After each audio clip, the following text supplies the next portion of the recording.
Hello दोस्तों, कैसे हैं आप लोग। तो एक बार फिर से आप लोगों का बहुत बहुत स्वागत है क्रिकेट विद देवलोक में।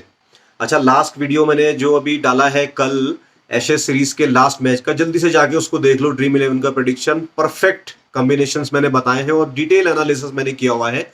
और अभी देखिए कुछ 4 घंटे बाद जो है मैच स्टार्ट होने वाला है इंडिया और वेस्ट इंडीज के बीच का। क्योंकि बहुत बढ़िया मेरा वेबकैम काम कर नहीं रहा है तो मैं मोबाइल से इसको एडजस्ट कर रहा हूँ, तो मोस्ट ऑफ द टाइम मैं नीचे शायद अपनी स्क्रीन को ही देखते रहूंगा।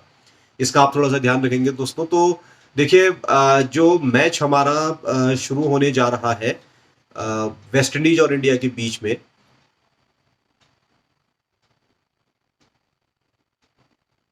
राइट, तो दोस्तों जो मैच शुरू होने जा रहा है वेस्ट इंडीज और इंडिया के बीच में, आज पहला टेस्ट मैच है जैसा कि आप स्क्रीन पे देख सकते हैं। और तीन अ, तो साथियों, आज से जो है वेस्ट इंडीज जो टूर हमारा है इसका एक्सटेंशन हो रहा है। और इस एक्सटेंशन में आप देखते हैं कि टेस्ट सीरीज हम खेल चुके हैं, अब वनडे सीरीज है। तो 3 मैचेस की ये वनडे सीरीज है और इसमें से ये पहला वनडे आज खेला जाएगा इंडिया और वेस्ट इंडीज के बीच में। बारबेडस ब्रिज टाउन में ये मैच खेला जाएगा और आज 27 तारीख है। शाम को 7 बजे से ये मैच खेला जाएगा, 6:30 बजे दैट मीन टॉस हो जाएगा। तो सारी डिटेल्स आपको वहां से उसके बाद मिल जाएंगी। ठीक है, ठीक है दोस्तों।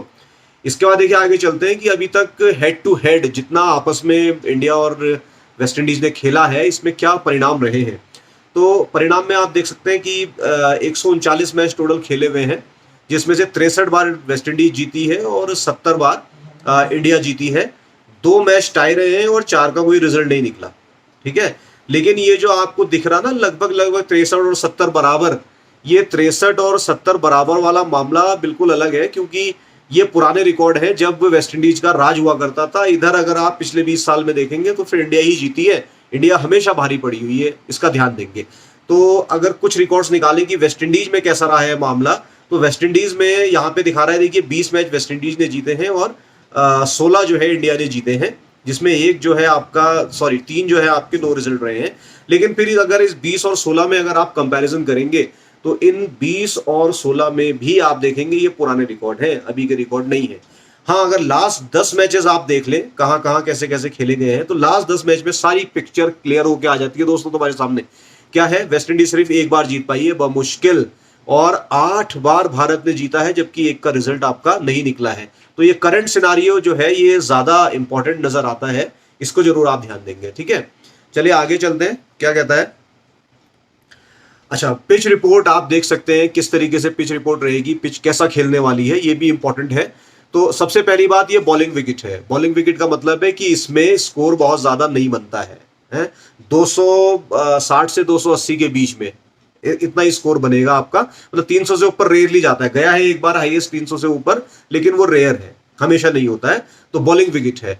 बॉलिंग विकेट अगर तो कैसे काम करेगा बॉलिंग विकेट, देखिए ये फास्ट बॉलरों को भी मदद करेगा और साथ ही साथ ये स्पिनर्स को भी मदद करेगा, दोनों को ही मदद करेगा। स्पेशली जो फिंगर स्पिनर है उनको टैकल करना यहाँ पे थोड़ा मुश्किल हो सकता है। और एक फिंगर स्पिनर केविन सिंक्लेयर जो है, खिलाया भी शायद न्यूजीलैंड उसको, सॉरी वेस्ट इंडीज उसको खिला सकती है, लेकिन इंडिया के अगेंस्ट स्पिनर का थोड़ा सा चलना डाउटफुल ही रहता है। ठीक है, अभी तक जो मैच हुए हैं, अगर आप, मैं पिछले 3 मैचेस की इसमें बात करूं, ठीक है, तो पिछले 3 मैचेस में आप देखें 29 बार जो विकेट है वो 29 विकेट पेसर्स ने, तेज बॉलर्स ने लिए हैं और 19 बार जो है स्पिनर्स ने लिए हुए हैं। ठीक है, यानी कि स्पिनर भी काम आ रहे हैं, लेकिन वो मिडिल में कहीं पे काम आते हैं, स्पेशली जब बाउंस वगैरह ज्यादा मिल जाए, क्योंकि ये ऐसा ट्रैक है कि इसमें तेज बॉलरों को तो अच्छा बाउंस मिलता ही है, और साथ ही साथ स्पिनर्स भी जो है एक विशियस टर्न ले सकते हैं अगर क्वालिटी स्पिनर है इसमें। तो इसीलिए बोलते हैं कि अगर तेज बॉलर अच्छा कर रहे हैं तो स्ट्रोक प्ले भी आसान होता है, बैट में आसान से रन आते भी हैं। तो जब तक बॉल नहीं है, विकेट जाने का खतरा जरूर है, लेकिन रन बनने का भी चांसेस में बहुत ज्यादा रहते हैं।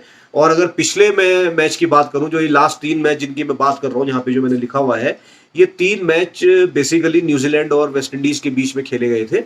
और इसमें देखिए जो टिम साउदी है, और टिम साउदी, ये आपका टिम साउदी हो गया, और ये ट्रेंट बोल्ट हो गया, और होल्डर, ये टॉप विकेट टेकर थे। और आपको पता है ये तीनों ही तेज बॉलर हैं। होल्डर की सबसे खास बात क्या है आपको मालूम है, जो जेसन होल्डर है इसकी हाइट ज्यादा है और ये पुरानी बॉल से बहुत अच्छा बाउंस एक्सट्रैक्ट करता है, तो विकेट ले जाता है। लेकिन अनफॉर्चुनेटली होल्डर अवेलेबल नहीं है, तो होल्डर खेल नहीं पा रहा। तो इंडिया को होल्डर के खतरे से थोड़ा सा जो है डरने की जरूरत नहीं, क्योंकि वो है नहीं। इसके अलावा आप देखें बारिश की अगर आप देखें बात, तो 20% बारिश के चांस है, तो उससे मैच तो खैर बाधित नहीं होगा, रिजल्ट तो निकलेगा, लेकिन फिर भी खलल हो सकता है, मूड ऑफ हो सकता है, यार बारिश पड़ गई, बढ़िया चल रहा है, पता चला तुम्हारा फेवरेट खिलाड़ी बढ़िया चल रहा है, बारिश पड़ गई। एवरेज स्कोर 260 से 280 है, हालांकि एक बार 300 से ऊपर भी स्कोर गया हुआ है। और ऐसा हो भी सकता है कि भाई अगर हमारी तो बैटिंग इंडिया की बहुत जबरदस्त है ना, अगर कोई जम गया तो फिर वो ताबड़तोड़ कर भी सकता है। इसके बाद देखते हैं लास्ट 6 मैचेस के रिजल्ट क्या रहे हैं बॉस, ये जरा इंपॉर्टेंट रहेगा, इसको समझिए, ये आपके लिए काफी इंपॉर्टेंट है। कैसे, देखिए ये 2022 6 फरवरी 2022 का मैच है, ये इंडिया में ही खेला गया था। इंडिया के बाद मैंने आई लिखा है, आई का मतलब क्या है, मैं इंडिया में ही बता रहा हूं। तो इंडिया ने ये 6 विकेट से जीत लिया था, मतलब एक तरफा ही रहा था मामला। इसके बाद दूसरा मैच जो आपका हुआ है, ये आपका इंडिया में ही हुआ है, 9 ठीक 3 दिन बाद 9 फरवरी को ये भी इंडिया में हुआ था। यहां पर भी भारत ने 44 रन से मैच जीता, बहुत इजीली जीत लिया। फिर इसके बाद 2 दिन बाद फिर 11 फरवरी 2022 को ये मैच हुआ, इंडिया में ही वेन्यू था इसका, तो 96 रन से यहां पर भी जीत लिया। इसका मतलब जब इंडिया में खेल रही है तब तो न्यूजीलैंड मुकाबला नहीं कर पा रही। एक्चुअली में स्पिनर ज्यादा पार्ट प्ले कर देते हैं, तो फिर उनके समझ में आता है नहीं, स्पिनर की कमजोरी रही है वेस्ट इंडीज की हमेशा ही, स्पिनर, ठीक है। इसके बाद ज्यादा इंपॉर्टेंट बात यह है कि जब इंडिया वेस्ट इंडीज जाती है तब देखिए मामला कैसा रहा, and this is the most important part, जो कोई नहीं आपको बता रहा है अभी तक, इसको आप समझिए कि ये इंपॉर्टेंट क्यों है। हालांकि देखिए 22 जुलाई 2022 में मैच खेला गया था, इसी साल लगभग पिछले साल हम खेल रहे थे वहां पर। तो वेस्ट इंडीज जब हम गए थे तो बड़ा क्लोज मामला रहा था, सिर्फ 3 रन से इंडिया जीत पाई थी। इसका मतलब वेस्ट इंडीज में हैवी है, बहुत भारी है, चाहे टीम उनकी, ये मत देखना कि वो क्वालिफायर से हार के आई है, वर्ल्ड कप नहीं खेल रही है। क्यों? क्योंकि उनके पास खोने के लिए कुछ नहीं है। आप खोने के लिए कुछ नहीं है तो वो क्या कर सकते हैं, सब कुछ दांव पे लगा सकते हैं। तो कमजोर तो मत आंकना, ठीक है, हम मजबूत है, लेकिन उन्हें कमजोर आंकने की गलती कोई भी ना करे। इसके बाद देखिए फिर 24 तारीख को दूसरा मैच वहां होता है, ये भी वेस्ट इंडीज में ही है, तब भी इंडिया जीतती है, लेकिन 8 विकेट गिर जाते हैं इंडिया के इस मैच को जीतने में भी बॉस, ठीक है। तो इस हिसाब से आप देखें वेस्ट इंडीज मजबूत है। तीसरे मैच में आप जरूर कह सकते हैं जो वेस्ट इंडीज के साथ हुआ, वो 119 रन से जीता, बारिश पड़ गई थी, वेस्ट इंडीज अटैक करने लगा था, डकवर्थ लुईस से जीता, तो इसके बहुत ज्यादा मायने होते नहीं है बॉस। बारिश यहां भी बहुत तेज हो गई है और तेज बारिश की आवाज भी आ रही है, तो इसके साथ जरा एडजस्ट करिएगा, मैं कोशिश करूंगा कि कुछ एडिट करके आवाज ठीक हो जाए। चलिए आगे चलते हैं। देखिए ये जो भी मैच मैंने देखे, तो ये 3 वेस्ट इंडीज में हुए ना, इनकी डिटेल देखते हैं, ये इंपॉर्टेंट है, इनकी डिटेल देखते हैं कि इन्होंने किया क्या है, ठीक है। तो बॉस ये लास्ट के 6 है, इन 6 मैचेस में आप देखें तो ये तो शुरू के 3 इंडिया वाले हैं जो मैंने आपको बताया था। इसमें 176 वेस्ट इंडीज बनाती है, इंडिया 4 विकेट पे चेस कर लेती है, 6 विकेट से जीत जाती है। और फिर इसके बाद इंडिया 237 बनाती है 9 विकेट पे, लेकिन वेस्ट इंडीज को 193 भी समेट देती है, तो 44 से फिर जीत जाती है। इंडिया में ही मैच चल रहे हैं, 265 इंडिया बनाती है, तो फिर वेस्ट इंडीज 169 पे गड्डी हो जाती है और 96 रन से इंडिया फिर जीत जाती है। ये तो है इंडिया की बात। लेकिन इसके बाद फिर जब हम वेस्ट इंडीज जाते हैं तब क्या होता है, इंडिया ताबड़तोड़ 308 रन बनाती है 7 विकेट पे, लेकिन वेस्ट इंडीज आप देखें 6 विकेट पे 305 बनाती है, तो बड़ी मुश्किल से 3 विकेट से हार पाती है, 3 रन से हार पाती है, तो कमजोर नहीं है, जरूर ध्यान रखिएगा। और 24 तारीख को फिर मैच होता है, इंडिया फिर 312 बनाती है, तो यहां पे देखिए फिर यहाँ पे जो है 311 जो है आपका, सॉरी, वेस्ट इंडीज पहले खेल के 311 बनाती है और इंडिया फिर 8 विकेट पे इसको 312 बना देती है, तो 2 विकेट पे यहां से जीतती है। मैच ये भी क्लोज रहा था, ठीक हो गया। हाँ, ये वाला डकवर्थ लुईस, तो इसकी बात नहीं करेंगे। तो यहां से आपको क्या मिल रहा है कंक्लूजन ये मिल रहा है कि इंडिया को मजबूत भले ही समझो, लेकिन वेस्ट इंडीज को कमजोर नहीं समझना है, स्पेशली वेस्ट इंडीज में, ठीक है। आगे देखते हैं। देखिए ये प्रदर्शन रहा था, मैं लास्ट में जो वेस्ट इंडीज में हमने खेला, मैं उन मैचेस की बात कर रहा हूँ। ये आपके मैच थे जो 22 जुलाई को खेला गया था। इसमें इंडिया ने जो है 308 बनाए थे, जिसमें गिल जो है 64 रन बना के गए थे। तो आप ये कह सकते हैं 64 दिखा रहे हो, बाकी खिलाड़ियों के रन का है, वो खिलाड़ी खेल ही नहीं रहे, इस समय इंडियन स्क्वाड में ही नहीं है, तो जब वो खेल ही नहीं रहे तो उनका मैंने यहाँ पे कुछ बताया भी नहीं है। ठाकुर खेलेगा जरूर, याद रखिए ठाकुर एक इंपॉर्टेंट प्लेयर है और ये हमेशा विकेट लेगा वेस्ट इंडीज में। तो 2 विकेट इसने तब भी लिए थे और चहल ने भी 2 विकेट लिए थे, सिराज ने भी 2 विकेट लिए थे, लेकिन कुछ भाई लोग जल्दीबाजी में वीडियो बना गए, वो सिराज को कह रहे हैं जरूर पिक करिए, जरूर पिक करिए। आपको पता होना चाहिए कि सिराज तो वापस आ चुका है इंडिया में, भाई जो टेस्ट की स्क्वाड वापस आई है ना, नवदीप सैनी तेज बॉलर वो भी वापस आ गया है, तो सिराज भी वापस आ गया, सिराज इज नॉट अवेलेबल। तो हम उनादकट या मुकेश कुमार के साथ खेलेंगे, उमरान तो रहेगा ही रहेगा, इसको जरूर ध्यान में रखिएगा आप, ठीक है। और वेस्ट इंडीज 311 बनाती है, तो मायर्स कायल, देखिए ये कायल मेयर्स जो है ये इंपॉर्टेंट खिलाड़ी है वेस्ट इंडीज का, क्योंकि ये स्पिन भी कराता है, बीच में विकेट भी निकाल सकता है, और 75 रन इसने बनाए थे। और ब्रेंडन किंग जो कि ओपनर आज उतरेगा, इसने भी 54 रन बनाए थे, हैं। रमारियो शेफर्ड जो कि ऑलराउंडर सेक्शन में आता है, इसको भी रखिएगा, विकेट भी लेता है, रन भी बनाता है, और बहुत ताबड़तोड़ हिटिंग करता है T20 में तो ये, ठीक है। तो ये भी आपका जो है 39 रन बना गया था। जबकि एल्जारी जोसेफ जो कि टीम का पार्ट रहेंगे आज के प्लेइंग 11 में, इन्होंने 2 विकेट लिए थे, और गुटकेश मोटी भी रहेंगे आज, इन्होंने भी 2 विकेट लिए थे। तो ये लगभग वेस्ट इंडीज की टीम वही रहेगी, तो इतना कमजोर आंकने की जरूरत उसको नहीं है। तो ये तो था 22 जुलाई को जो मैच हुआ था उसकी डिटेल। अब देखते हैं कि 27 जुलाई को जो मैच हुआ था इसमें क्या हुआ था, तो इसको भी जानते हैं। देखिए दोस्तों, तो इसका ये रिकॉर्ड देख लीजिए। इसके बाद 24 को जो मैच हुआ, फिर इसमें आप देखें कि वेस्ट इंडीज 311 बनाती है, जिसमें कायल मैट्स फिर से 39 बनाता है। शाय होप मिडिल ऑर्डर में जनरली ये खेल रहे हैं, लेकिन ये ओपनर भी आते हैं और इंडिया के खिलाफ ये खेलना पसंद करते हैं, और अच्छे खिलाड़ी भी हैं, स्पेशली वनडे और टेस्ट के तो बहुत बढ़िया है ये। तो ये होप रहेंगे, कप्तान भी है। तो 115 बनाए थे, ब्रूक्स ने 35 बनाए थे, मिलजुलाकर इतना काम इन्होंने कर दिया था। लेकिन गिल 43 बना गया था। संजू सैमसंग, जिसको मैं मानता हूं कि ईशान किशन के ऊपर तरजीह दी जाएगी, शायद ईशान किशन के ऊपर इसको खिलाएंगे, तो ईशान किशन प्लेइंग 11 का पार्ट नहीं भी हो सकता है। प्लेइंग 11 का पार्ट कौन होगा, ये आपका प्लेइंग 11 का पार्ट ये हो सकते हैं तुम्हारे क्या नाम है इनका, संजू सैमसन, ठीक है। इसके अलावा अक्षर पटेल ने ऑलराउंड प्रदर्शन किया था, 64 रन बनाए थे। ठाकुर देखिए फिर 3 विकेट ले रहा है वेस्ट इंडीज के। चहल ने 1 फिर लिया, अक्षर ने भी 1 लिया। तो अगर अक्षर खिलाते हैं, हालांकि मुझे चांस अक्षर के थोड़े कम लग रहे हैं, लेकिन अगर अक्षर को खिलाते हैं तो अक्षर को आपको लेना जरूर पड़ेगा दोस्तों, इसको आप जरूर ध्यान में रखेंगे, ये बड़ा एक इंपॉर्टेंट पार्ट है।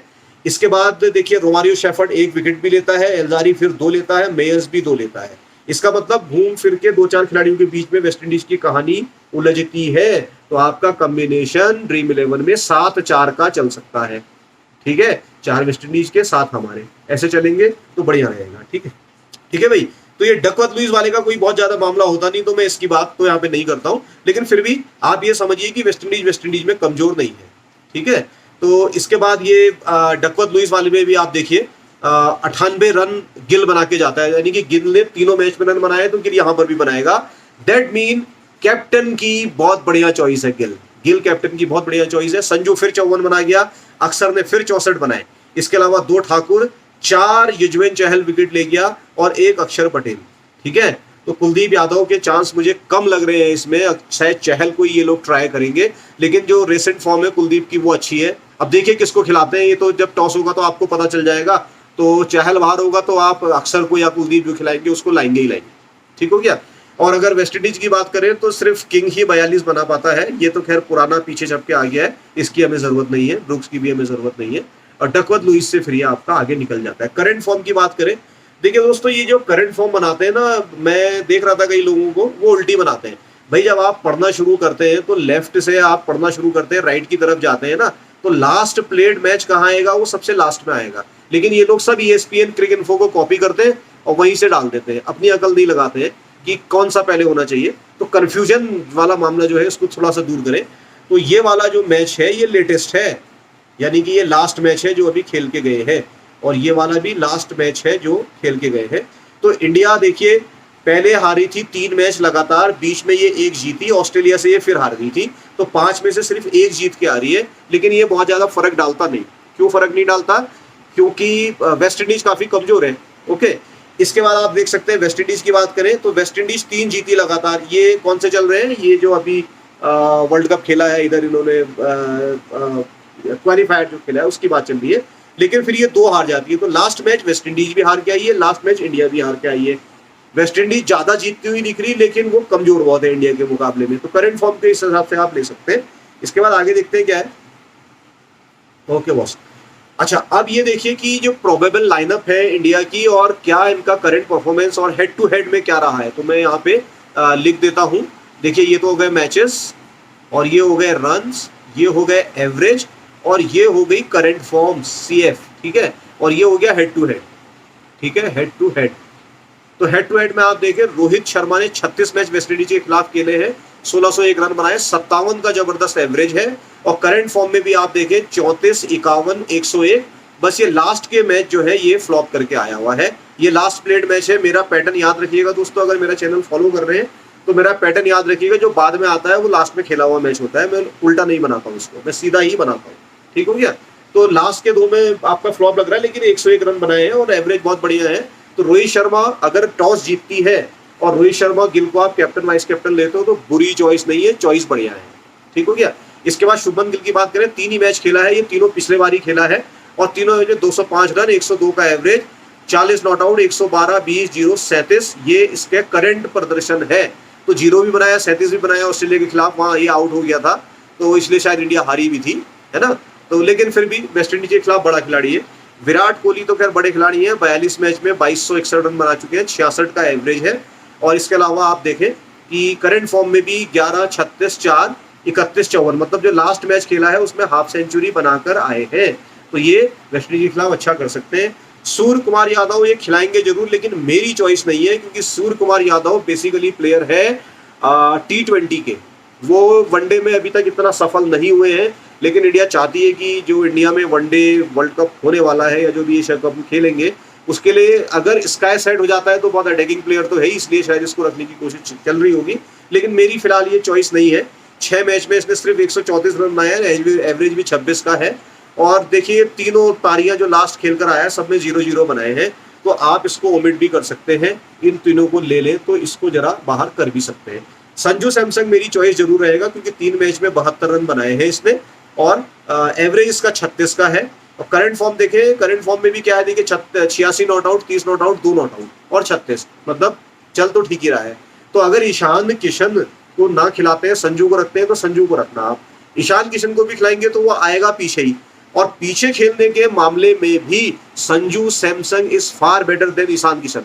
ईशान किशन टॉप ऑर्डर में अच्छा खेलता है, लेकिन पीछे अगर खिलाने की बात आएगी तो संजू सैमसंग बढ़िया चॉइस है।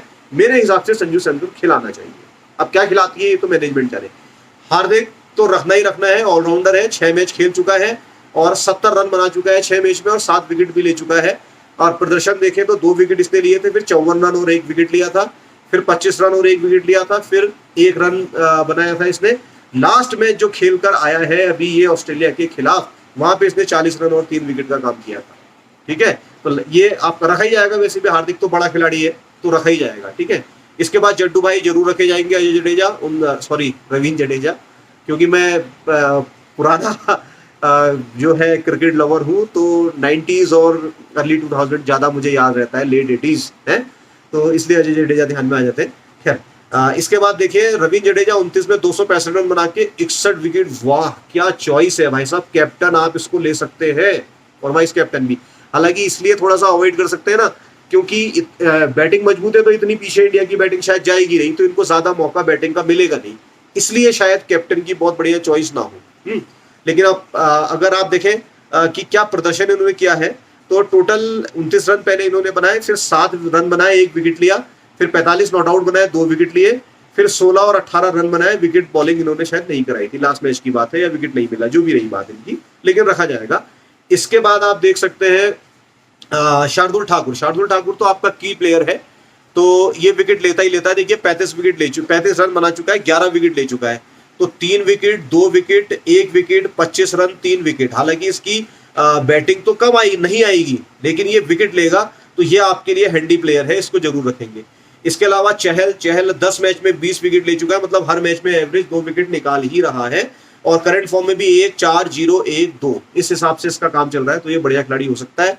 उमरान मलिक खेला नहीं है, लेकिन इसकी स्पीड वेस्ट इंडीज को बीट कर सकती है। मुकेश कुमार खेला नहीं है, लेकिन ये अच्छा टैलेंटेड खिलाड़ी है, और अगर ये नहीं रहा तो फिर इसकी जगह जयदेव उनादकट को खिलाया जाएगा, लेकिन उनादकट मेरी पसंद नहीं होगा। ठीक है, इस हिसाब से आप इसको देखिएगा।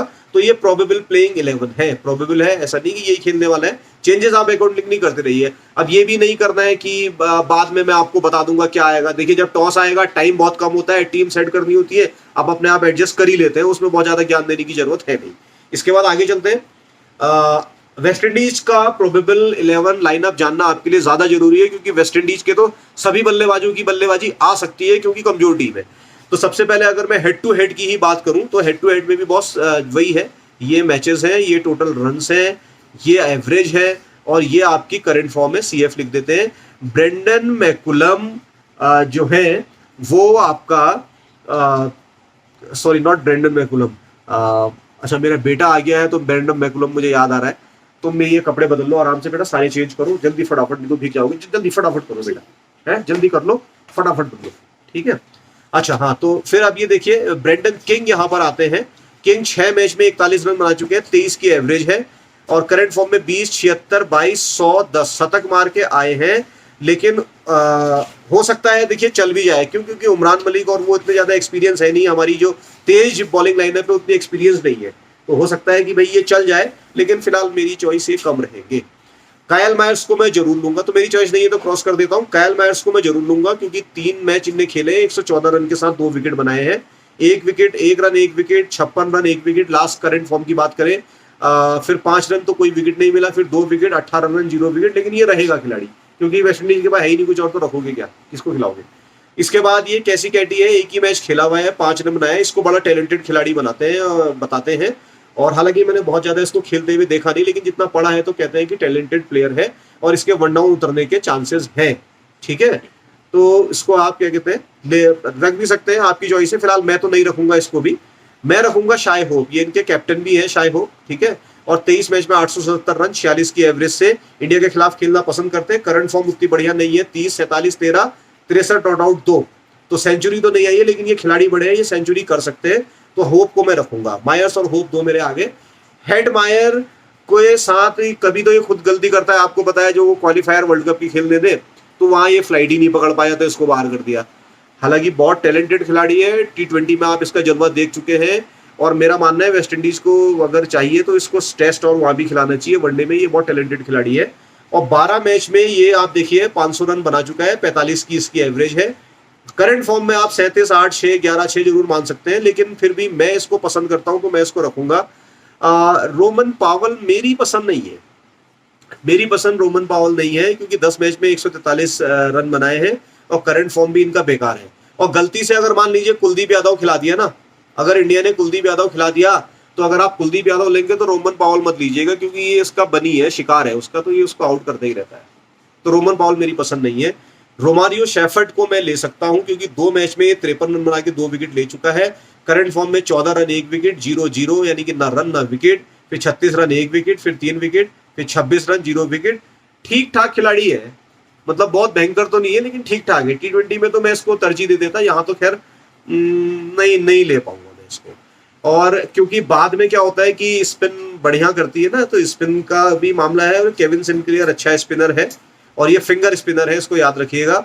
इसको टैकल करना इंडिया के लिए थोड़ा ट्रिकी हो सकता है। 0-4, 0-1-1 है, हेड टू हेड में कुछ खेला वेला नहीं है, तो अगर खिलाएंगे जगह बचेगी तो आप इसको एडजस्ट कर सकते हैं, ठीक है। एल्जारी जोसेफ जरूर रहेगा, 12 मैच में 20 विकेट ले चुका है, करंट फॉर्म में भी 2-2-2-2-0 ये चला हुआ है। गुटकेश मोटी, इसको मैं जरूर लूंगा, 1 मैच में 2 विकेट है, भले ही से ये इंडिया के खिलाफ ज्यादा नहीं खेला, एक ही मैच खेला है, लेकिन इसका करंट फॉर्म भी बढ़िया है और ये अच्छा स्पिनर है। और याद रखिए ये रन भी बना सकता है, ये अच्छा बल्लेबाजी भी करता है। इसके अलावा आप जेडन सील्स या ओसेन थॉमस में से किसी को भी खिलाएं तो उतना ज्यादा फर्क पड़ने वाला नहीं है, क्योंकि ये इंडिया के खिलाफ खेले नहीं है, ठीक है, बहुत ज्यादा नहीं खेले हैं। और इनका प्रदर्शन भी, जेडन सील्स तो खैर बहुत बढ़िया प्रदर्शन मुझे लगता नहीं है, और मुझे लगता है कि ओसेन थॉमस को ही खिलाएंगे, थॉमस शायद एक आध बड़ी हिट भी लगा सकता है। तो अगर आप खिलाड़ी चुनने की बात करेंगे वेस्ट इंडीज के हिसाब से, तो मैं यहाँ से आप देख सकते हैं स्टार लगा देता हूँ। एक तो मैं मेयर्स को लूंगा, एक मैं इसको लूंगा आपका शाय होप को, एक मैं लूंगा इसका एडमायर को, और यहां से मैं लूंगा एल्जारी जोसेफ को। तो ये 4 खिलाड़ी तो मैं लूंगा इनके, और बाकी 7 लूंगा इंडिया के, वहीं पे मैं गेम खेलूंगा। बीच बीच में मैं कहीं से ड्रॉप करके गुटकेश मोटी को ला सकता हूं। तो इस तरीके से आपने इसको देखना है और समझना है। आई होप कि आपको सारी पिक्चर क्लियर होगी कि कैसे आपने टीम बनानी है, कैसे सेलेक्ट करनी है, क्योंकि खिलाड़ियों का प्रोफाइल, उनका एवरेज, ये ज्यादा इंपॉर्टेंट है, ये मैटर करता है। और ऐसे अगर आप बनाते हैं तो देखिए कंपेयर करना थोड़ा आसान रहता है ना। अब देखिए यहां से आपको क्लियर पता चल रहा कि भाई 46 की एवरेज है इसकी हेड टू हेड में, इसकी 45 की एवरेज है, तो ये तो रखने ही रखने हैं, है ना। इसके अलावा बाकी आप आगे पीछे देख ले, अल्जारी जोसेफ 20 विकेट ले रहा है तो रखना ही रखना है, तो 3 तो इनके रखते ही रखते हैं सीधे सीधे, ठीक है। और इसके बाद आगे चलते हैं। ये मेरे जो टीम सिलेक्शन है जो मैं रखने वाला हूं, तो मेरी जो पहली टीम है वो मैंने ये बनाई है। अगर टॉस के बाद अगर कुछ चेंजेस आए, जैसे मान लीजिए कि अगर मुकेश कुमार या जेडी उनाडकट आते भी है ना, तब भी मैं उमरान मलिक को ही यहाँ पर प्रेफर करूंगा और चहल के साथ। अगर चहल नहीं खिलाया तो फिर यहाँ पे अक्षर हो सकता है या आपका कुलदीप हो सकता है, लेकिन मुझे लगता है कि शायद चहल को खिलाएंगे। और यहाँ पे आप देखिए मैंने रोहित शर्मा और गिल दोनों को ही कैप्टन वाइस कैप्टन ले लिया है। चारों बॉलर मैंने अपने रख लिए हैं, ये दोनों चलते हैं, मेरे 4 बॉलर हैं, तो बहुत बढ़िया रहता है। यहाँ पे आप देखेंगे कि होप है, हेडमायर है, मायर्स है और जोसेफ है। अच्छा ये हो सकता है, इसको ध्यान रखिए कि जो रोमन पावल है, रोमन पावल अगर आपका हटाया इन्होंने तो ये एथांजे को रख सकते हैं, और अगर ये एलिक एथांजे को रखते हैं वेस्ट इंडीज वाले तो आप भी रखिएगा, क्योंकि एथांजे अभी रिकॉर्ड बनाकर आया है, फास्टेस्ट 50 भी बनाई है इसने वहां पर अभी जब ये खेल रहा था, और ये अच्छा खिलाड़ी है। टेस्ट मैच में भी आपने देखा इंडियन स्पिनर्स को या इंडियन गेंदबाजी को ये काफी अच्छी तरीके से खेल रहा था, बढ़िया खिलाड़ी है। इसके अलावा दूसरी टीम मैंने लगभग वैसी ही रखी है, और यहाँ पे लेकिन मैं इंट्रोड्यूस कर गया हूँ अपने फेवरेट खिलाड़ी को, शार्दुल ठाकुर को, और यहां से मैंने उमरान मलिक को हटाया हुआ है। मैं ज्यादा रिलाय कर रहा हूं हार्दिक पांड्या और इस पर, ठीक है। चहल और जडेजा यहां रहेंगे, कोहली और जडेजा का कॉम्बिनेशन मैंने ले लिया है, ठीक है। और मैं ये भी मान रहा हूं कि ये दोनों भी रन बनाएंगे ही बनाएंगे, ठीक है। तो ये कॉम्बिनेशन में रहेगा। तो आप देखिए मैं बहुत ज्यादा चेंजेस वगैरह इसमें कर नहीं रहा हूं, क्योंकि मैं जो मेरे ट्रस्टेड खिलाड़ी है मैं उन्हीं पे विश्वास कर रहा हूँ, बाकियों पे नहीं कर रहा हूँ। इसके बाद मेरी जो तीसरी टीम आती है, यहाँ पे भी मैं कोहली को कप्तान बना रहा हूँ, क्योंकि सबसे ज्यादा कोहली ही चले हैं, ठीक है, गिल के साथ। और मैं मान रहा हूं कि रोहित यहां शायद जल्दी निकल जाएंगे, अगर एल्जारी जोसेफ रोहित को खा जाता है तो यहां से मैं रोहित को हटा दे रहा हूं, ठीक है। और यहां पे फिर मैंने जडेजा और ये हार्दिक पांड्या ले लिए हैं। किशन को मैंने रखा है अगर इसको खिलाएंगे, लेकिन मेरी चॉइस क्या है, मेरी चॉइस है वो संजू सैमसन, तो संजू को खिलाएंगे तो मैं संजू रखूंगा, बस इसको हटा दूंगा, ठीक है। और यहां देखिए मैं एथांजे को ले आया हूं, और मैं थोड़ा सा चेंज करके शेफर्ड ले आया हूं, लेकिन शेफर्ड की जगह आप मोटी भी ले सकते हो, ठीक है। तो ये टीम भी रहेगी, बढ़िया कॉम्बिनेशन है। इसके बाद आप देख सकते हैं अगली टीम में मैं फुल किल गया हूं, 8-3 का कॉम्बिनेशन लिया है, और मान के चल रहा हूं कि इंडिया टॉस जीती, और इंडिया टॉस जीत के अगर पहले बैटिंग करेगी तो ये टीम सबसे बेस्ट टीम होगी बॉस, मैं आपको पहले बता दे रहा हूं, इसको ध्यान दे लो, ठीक है। ये कब होगी, जब इंडिया टॉस जीत के बैटिंग कर ले। लेकिन अगर आप बैटिंग ना करके वेस्ट इंडीज बैटिंग कर रही है तब ये बेस्ट नहीं है, क्यों, क्योंकि फिर इतने बैट्समैन रखने की जरूरत नहीं, फिर थोड़ा सा वेस्ट इंडीज का वेटेज देंगे, उसको भी एक आध बॉलर रखेंगे, चेस करना थोड़ा मुश्किल होता है, ठीक है।